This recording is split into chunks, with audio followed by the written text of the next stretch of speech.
Olá, bom dia, graça e paz, tudo bem com vocês? Pastora Sandra aqui de novo.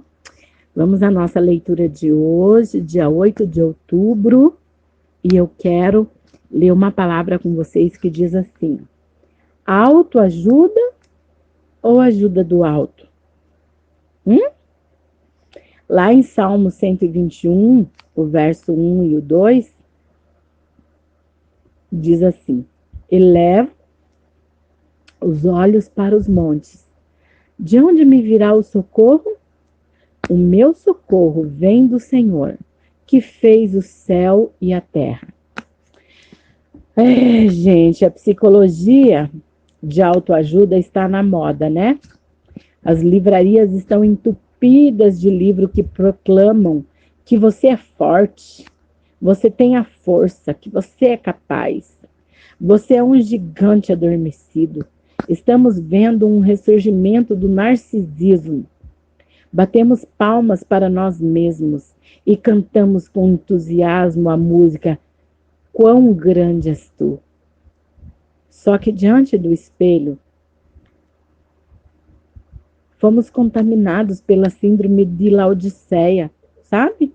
Aquela igreja de Laodiceia. Julgamos-nos ricos e abastados sem de nada precisar. Colocamos-nos no pedestal e queimamos incenso a nós mesmos. Julgamos-nos fortes e poderosos. A verdade, porém, é outra. Somos fracos. Temos fraquezas físicas. O tempo esculpe em nosso rosto algumas rugas indisfarçáveis. Nossos joelhos ficam trôpegos. Nossas mãos descaídas. Temos fraquezas emocionais. Muitas vezes chegamos ao ponto de desesperarmos diante da vida. Temos fraquezas morais. Quantas vezes já prometemos nunca mais cair em determinados delírios ou delitos, para logo depois nos vermos vencidos pelos mesmos erros? Temos fraquezas espirituais. Somos seres ambíguos e contraditórios.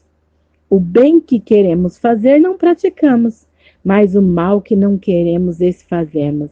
A solução não é autoajuda, mas ajuda do alto. Nosso socorro vem do Senhor. Nossa força está no Altíssimo Deus, Criador e sustentador do universo. Embora sejamos fracos, somos mais do que vencedores em Cristo Jesus. Gente, isso é tão interessante porque eu sou uma pessoa que eu leio muito. E as pessoas têm, não sei se vocês conhecem Augusto Cury. As pessoas, eu já vi numa revistinha que vende produtos, que tem uma seção lá de livros e tem uma parte que diz lá autoajuda, e já vi o livro do Augusto Cury colocado lá como livro de autoajuda, mas ele diz que não é autoajuda. E eu leio bastante sobre os livros dele, e eu sei que não é. A questão é que, assim, ó, aí a gente no Instagram, não sei se vocês todos têm acesso, mas eu sigo bastante psicólogos. Esse é um ambiente que me atrai quando fala de psicologia, mas aí a gente vê essa questão aqui, ó, que a gente acabou de falar. A psicologia de autoajuda, né? Que o que ela faz? Eu fico incomodada, sabe? Quando eu olho para aqueles textos que diz assim, ó, um exemplo. Porque você precisa eliminar da tua vida pessoas assim, assim, assim, assim. Se você está num lugar que você não é bem-vindo, lógico, existem situações que existem pessoas que elas não sabem quem elas são de verdade. E elas são pessoas que elas estão carentes, jogadas aos pés dos sanguessuga. Aí, quando eu olho para essa psicologia de autoajuda, e eu lembro da leitura do Augusto Cury, por exemplo, e daí a gente lembra da Bíblia, né? Que é autoajuda ou ajuda do alto? Eu consigo mesclar muito do que o Augusto Cury Cury fala, usando a palavra de Deus, porque assim, o Augusto Cury, ele trabalha muito você ter consciência que você pode ter o controle sobre suas emoções. Você entendeu? Então, não é uma coisa de você ficar se olhando no espelho e dizendo, porque eu sou poderosa. Ontem eu estava até assistindo um filme aqui, onde a mulher ficava repetindo, porque eu sou bonita, porque eu sou linda, porque eu sou poderosa, porque eu consigo, porque eu sou vitoriosa. Isso é autoajuda. É você querer se convencer de uma coisa que você não acredita. O que o Augusto Cury faz é despertar você, para que você lembre-se que você não é vítima, você é um ser maravilhoso, criado por Deus, e que você tem capacidade, sim, de escolher, de ter escolhas, e que você é o ator principal da peça de teatro. A sua história está sendo contada por alguém?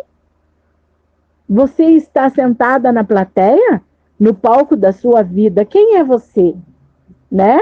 A Bíblia ajuda a gente. Você sabia disso?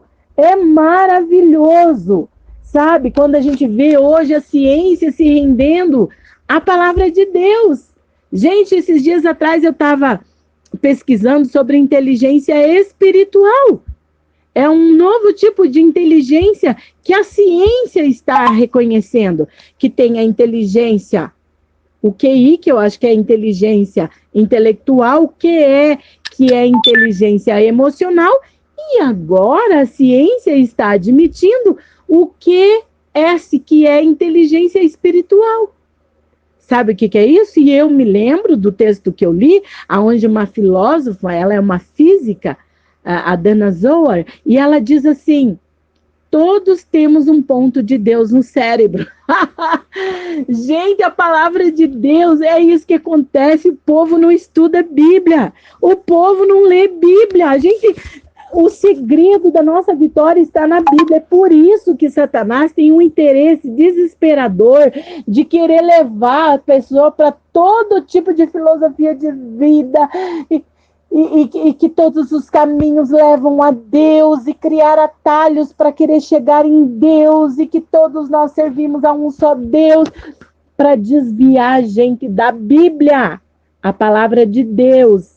Sabe, quando eu olho para a Bíblia e eu vejo um jovem adolescente entre 16 e 17 anos que é jogado num buraco, vendido como escravo pelos seus irmãos, e ele chega lá no lugar onde ele vai trabalhar, e a Bíblia não conta em nenhum momento esse menino tendo crise, se revoltando contra Deus, e ele era um adolescente. Vocês parem para pensar, um tal de José, vocês já ouviram falar?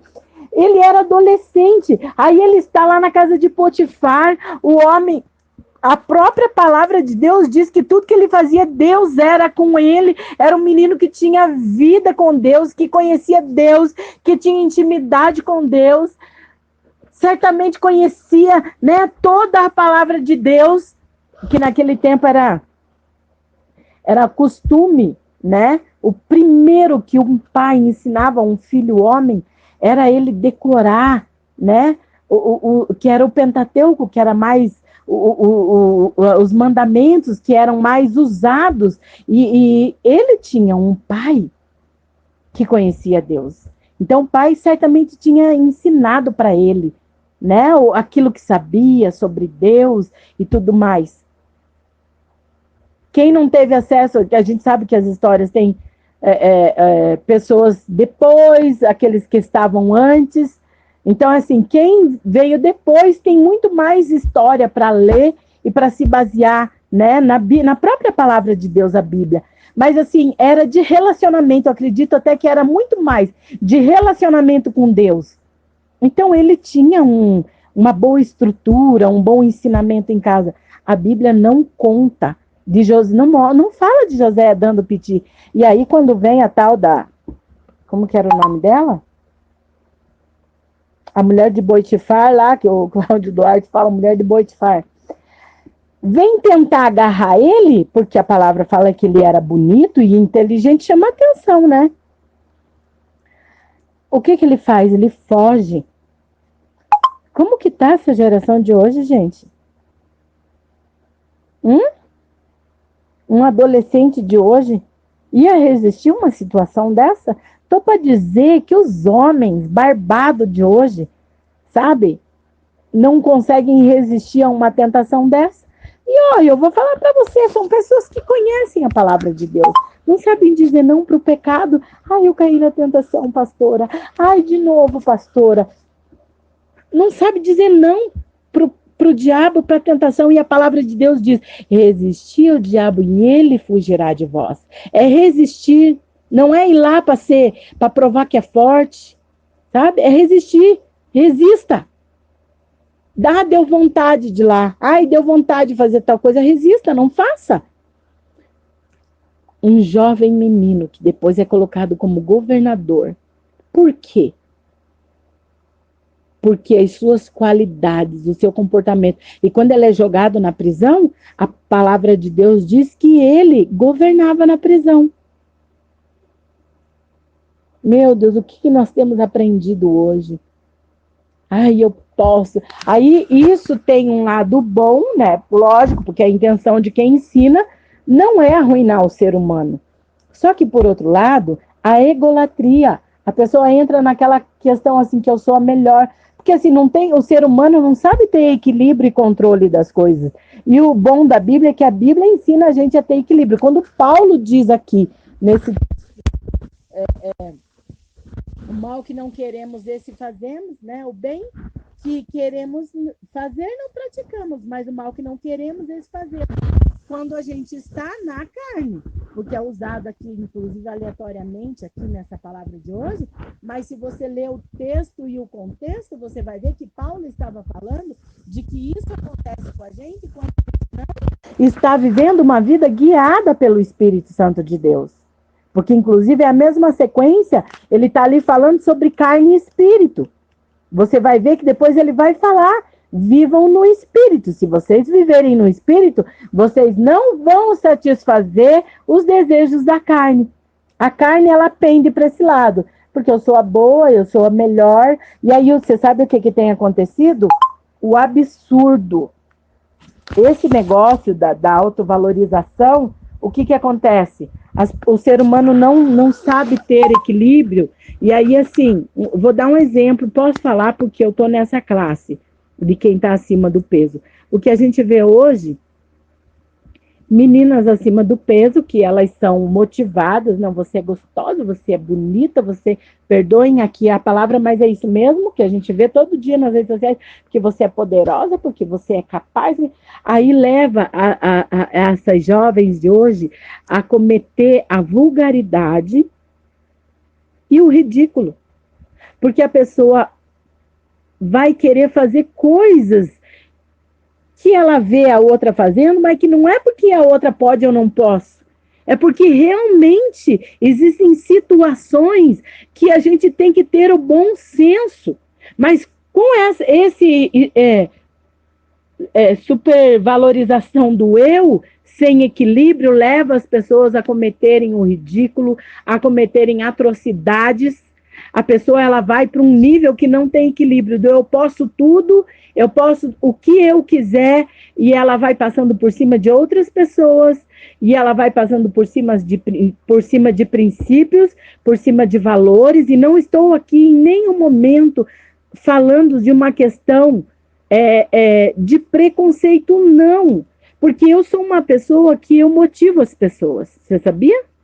Porque a palavra de Deus, e aí Paulo, que o mesmo texto que ele cita aqui, de que o bem que a gente quer fazer não faz, mas o mal a gente acaba fazendo, não tem um texto que ele fala, gente, diga ao fraco, eu sou forte. Olha aí, tá vendo? É uma estratégia de você levar uma pessoa a não ficar confessando a sua fraqueza. Ficar dizendo, porque eu não consigo. Porque não? Então, a própria palavra de Deus quer que você entenda que você não é fraco. E aí Paulo diz que é na fraqueza que o poder de Deus se aperfeiçoa. E você sabe o que ele está querendo dizer nisso?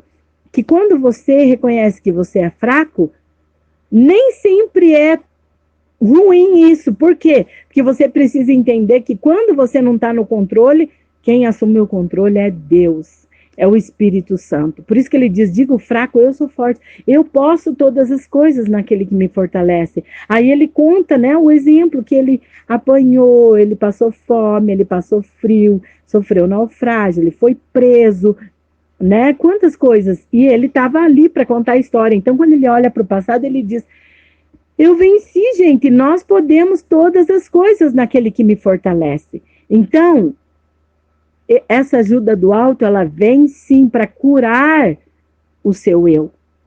Para você entender que você é capaz. Quando não é você que está no controle, é o Espírito Santo. O seu eu tem que estar tão curado para saber que você pode todas as coisas naquele que te fortalece. O seu eu tem que estar curado para você saber que você não depende do outro ser humano para ser feliz, que você depende de Jesus. O seu eu tem que estar tão enxuto, sabe? Tem que estar tão centrado na palavra para você saber que não importa o que você está passando, no final quem vai vencer é você. Você está entendendo? Então, quando essa psicologia do eu tudo posso, eu tudo sei, eu sou isso, eu sou aquilo, que é a autoajuda para elevar a sua autoestima, sem o Espírito Santo, é perigoso. É perigoso. Porque a pessoa se torna orgulhosa, arrogante, prepotente, e não é isso que a palavra quer que a gente se torne. Na palavra de Deus, nós vamos encontrar que nós precisamos nos esvaziar de nós. Nós precisamos ser obedientes, porque Jesus foi obediente até a morte, morte de cruz. Ele venceu. E nós? Você entendeu? Eu acho... Eu vou comentar algo com vocês que eu acho tremendo. Ai, mataram Jesus, tadinho. Você sabia que tem gente que pensa assim? Tadinho, ai, eu não suporto assistir o filme da crucificação, porque eu fico com dó de Jesus. Você viu, sabe? E direciona para as pessoas e tal. Gente, Jesus não era tadinho, ele não era coitadinho. Ele se submeteu àquilo por amor a nós. Foi ele que se permitiu ser pego, ser preso, ser crucificado. Ele estava lá de livre e espontânea vontade. É diferente de você ser vítima e de você se entregar para morrer por amor. E a nossa história com Jesus é uma história de amor. Em nenhum momento ele foi coitadinho. Sofreu? É fato, sofreu. Quem que não assiste o filme não chora? Chora. Foi terrível o que ele passou. E ainda aquilo que a gente vê não se compara com a realidade do que ele viveu. A gente não tem como imaginar, né? A nossa capacidade humana não consegue alcançar o que foi que ele passou. Mas aquilo tudo foi por amor. Então ele disse assim, ó. Ei, eu venci. E vocês também vão vencer. Ai, que lindo! Gente, é dessa ajuda do alto que nós precisamos. É focar na palavra. Você pode ler um livro aqui ou outro ali, mas sempre se lembrar, será que isso é bíblico? Tá na palavra? Porque quando eu estou lendo os livros do Augusto Cury, eu estou ali sempre comparando com a palavra, e o Espírito Santo me faz lembrar de textos, e é maravilhoso você perceber que a Bíblia, ela já está há quantos mil anos aqui, para nos ali escrito, gravado, o que hoje a ciência vem falando e as pessoas estão achando o máximo, porque é a ciência, né? Mas a palavra de Deus já dizia. Então vamos orar? Senhor, nós queremos, Pai, nesse dia te agradecer, Senhor, por esse momento, Pai. Queremos te agradecer por toda a ajuda do alto, porque como Davi, leva os meus olhos para o monte, de onde me virá o socorro? O meu socorro vem do Senhor. No fundo, é muito bom ter um amigo para conversar, é muito bom ter um ombro para chorar, mas aquele que nunca vai nos deixar e nos abandonar é o Senhor. O Senhor sempre estará lá para nos ajudar. Senhor, é para os montes, é para o alto, não é para baixo que a gente olha. E não é, Senhor, autovalorização do eu como pessoa, como carne, que vai me fazer vencer isso, vai me tornar uma pessoa prepotente, arrogante, fria. E não é isso que o Senhor quer. O Senhor quer que a gente entenda que ter um eu curado em Jesus nos torna humilde, nos coloca, Senhor, sempre, como diz o próprio Paulo, ter o outro como superior a você mesmo. É estar sempre preocupado com o bem-estar do outro em primeiro lugar, não só pensando no eu, que a autoajuda faz a pessoa se tornar egoísta. Primeiro eu, se eu estou bem, tá bom. E se tá bom para mim, se não tá bom para você, e não é isso que a palavra de Deus ensina. A palavra de Deus estimula a nós colocarmos o outro em primeiro lugar, a nós termos a consciência de que o mais importante é quando nós nos tornamos imitadores do Senhor Jesus. Então nós queremos te agradecer, Senhor, e pedir, fica conosco, Pai, em nome de Jesus. Amém.